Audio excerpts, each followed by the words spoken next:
Ikalawang utos ng Diyos, mahalin mo ang iyong mga magulang.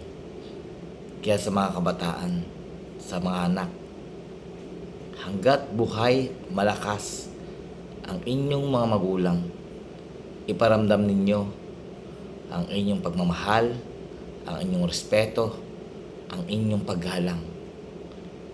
Dahil kapag sila ay nawala na, anumang pagsisisi, anumang pagsorry, at anumang pagyakap ninyo, hindi na nila iyan mararamdaman.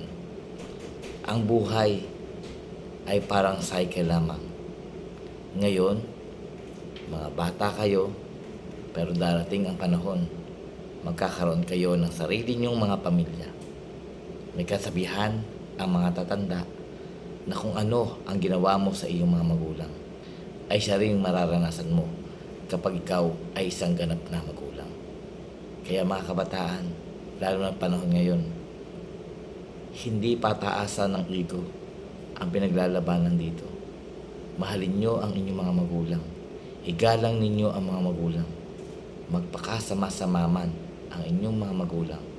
Tandaan ninyo, ang kalahati ang kabuuan ng buhay at hangin na hinihingan nyo ay mula sa kanila. God bless everyone. Be safe and be protected.